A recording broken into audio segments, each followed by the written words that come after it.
Hello everyone, I'm Marshall Young, and this is a presentation in Advanced Social Psychology.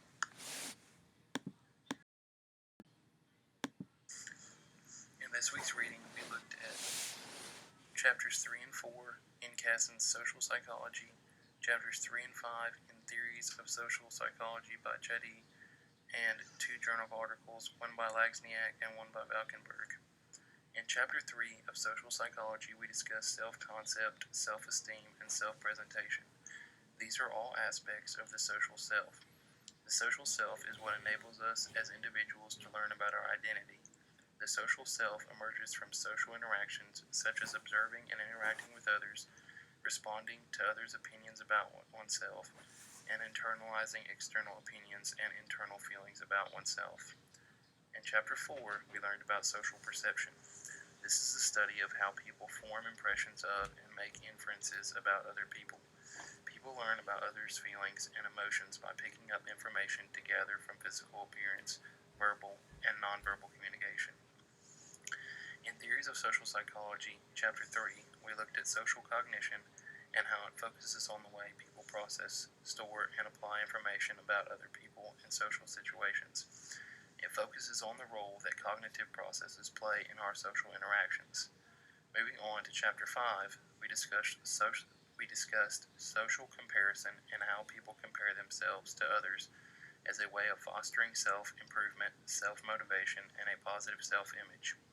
We also learned how people use social comparison to evaluate self-worth based on how they stack up against others they perceive as how faring better or worse they are. The first aspect of the social self we are going to discuss is self-concept. Self-concept is the total sum of beliefs someone has about themselves. An aspect of self-concept is self-schemas. Self-schemas are beliefs to guide self-relevant information. A good example of a self-schema is body weight. For example, if someone is concerned with body image and they see a fashion model out in public or are watching a friend on a diet, then these things can trigger thoughts about the self-concept. People gain self-knowledge through something known as introspection. Introspection is looking inwards towards your own thoughts and feelings. Humans face 2 problems with introspection. Number 1 is that we don't understand our thoughts and feelings because we are too mentally occupied. What I mean by mentally occupied is that when it comes to time to analyze our thoughts and feelings, we are too distracted by worldly things to consider how we really feel or think about something. Number 2 is the individuals misjudge the positives. This means that most of the time people believe they are better than average, which is not true. This belief of being better than we are in reality can have negative effects to our self-image. Self-esteem is the positive and negative evaluations a person has towards themselves. Humans gain self-esteem from the approval and acceptance of others. One theory associated with self-esteem is the sociometer theory. This theory states that self-esteem monitors our social interactions and helps us determine whether our behavior is appropriate towards those we are interacting with. Another theory also associated with self-esteem is the terror management theory. The terror management theory states that humans adopt worldviews due to fear of death in order to retain their self-esteem, worthiness, and purpose in the world. An example of the terror management theory is someone adopting religion. Perhaps one of the most important aspects of self-esteem is the action of basking in reflective glory, or otherwise known as the acronym BIRG. When someone basks in reflective glory, they are increasing their self-esteem by spending time with others who are successful. For example, wearing your favorite basketball team's t-shirt after they win an important game that put them in the playoffs. An aspect of the social self that we're going to discuss lastly is that of self-presentation.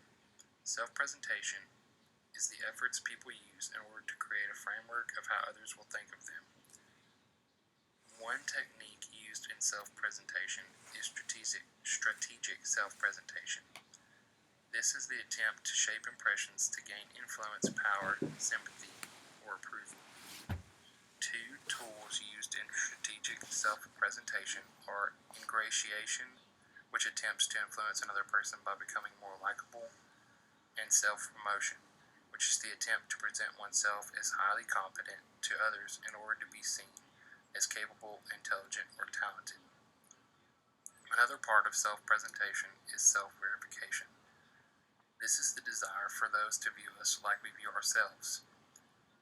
In other words, while people want to give a good impression, they also desire that others receive an accurate one, so that they know exactly how the person is, and not a fake self. Self-monitoring refers to the tendency for individuals to alter their behavior in order to fulfill the needs of a social situation. Individuals high in self-monitoring use many different selves to socialize. For example, individuals who present high self-monitoring will change their behavior depending on the social situation they are in, depending on those they come into contact with, and who they have to present themselves to. Those low in self-monitoring often give little concern to acceptability of their behavior. They often do not care if their behavior is acceptable and do little to monitor how they behave depending on the different social group. Social perception refers to the ways in which people gain an understanding of one another. People are perceived by their physical appearance. For example, first impressions are formed from physical characteristics such as complexion, tattoos, glasses, hair length, and many other things. Another aspect of social perception is scripts. Scripts are preset perceptions about certain situations.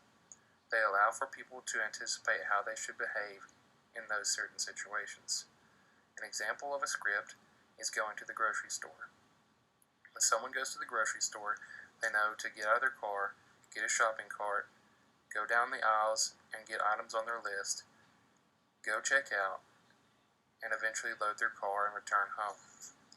This is an example of an activity that's we normally do and don't even consider to think about. Another aspect of social perception is nonverbal cues, such as eye contact or a simple head nod to help people communicate. Nonverbal communication can also have an effect on first impressions. In some countries, refraining from eye contact is considered rude or fearful, while staring at someone can be seen as angry. Nonverbal cues are often vary between different cultures. For example, in Japan, people greet each other with a bow, but in Zambia, people use their left hand to support their right in a handshake. Sometimes, people make judgments instantly, while on other occasions, we use behavioral analysis when dealing with first impressions. In theories of social psychology, we looked at social. The fourth theory of attribution that we look at is the folk conceptual theory of behavior explanation. This suggests behavior does not differ on a person's situation dimension, but instead has four modes of explanation. These modes of explanation are unintentional behavior, which cause explanations, intentional behavior, reason explanations, causal history of reason explanations, and enabling factor explanations. Another aspect of the folk conceptual theory is that of the actor-observer asymmetry. When people judge their own behavior, they attribute their actions to the situation, but when others judge their behavior, they attribute it to the actor's overall disposition. The final topic we're going to discuss from theories of social psychology is social comparisons. Social comparisons are comparisons between oneself and other people. Festinger's theory of social comparison states that people are motivated by self-evaluation and self-enhancement, so they compare themselves to others. Self-evaluation occurs when someone looks for positive traits in himself based on the best person he compares himself with. Self-enhancement, on the other hand, occurs when the person questions which aspects of himself need to be improved to reach the level of goodness of the person he is comparing himself with. There are two types of comparisons: upward comparison, when someone compares themselves to someone better than them, and downward comparisons, when someone compares themselves to someone that is worse than them. In this week's module, we discussed the social self. In discussing the social self, we learned about the self-concept and how it answers the question of who am I. We also learned that self-knowledge is important in having a positive self-image and understanding our behavior. Then we took a look at social perception and how first impressions are often formed from physical characteristics. We also learned about scripts and how they allow us to behave in a situation in somewhat of a subconscious state. Another aspect of social perception that we talked about were nonverbal cues and how they are an important part of communication and in the way we perceive others' body language. Next, we looked into attributions theories and discussed key findings from both Hyder and Kelly, who presented historical research into the world of social cognition. Lastly, we talked about social comparisons and how they are necessary for an individual's self-evaluation and self-enhancement.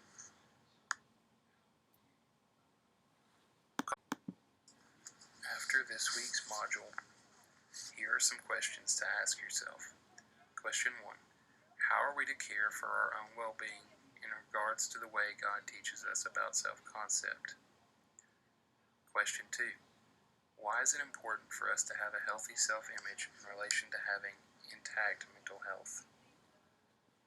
These are some questions that can be related from the text and answered through evaluation of oneself and through an evaluation of the Word of God. Cognition and the attribution theories that go along with it.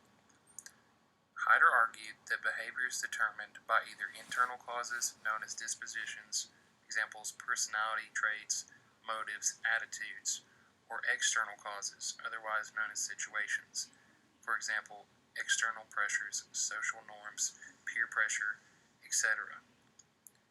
Correspondence inference theory was also presented by Jones and Davis, which states that people's personality corresponds to their behavior. Example, someone behaving in a friendly way and actually being friendly. Kelly's theories of attribution use three types of evidence to determine the causes of behavior: consensus, distinctiveness, and consistency. We look at these covariation of observed effects at different times to determine behavior. An example of Kelly's theory of attribution is when we have our subject called Tom. His behavior is laughter. Tom is laughing at a comedian. If everybody in the audience is laughing, the consensus is high. If only Tom is laughing, the consensus is low.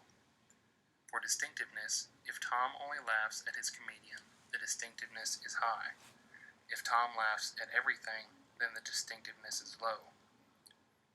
Now, if Tom were to always laugh at his comedian, the consistency is high. But if Tom rarely laughs at this comedian, then consistency is low.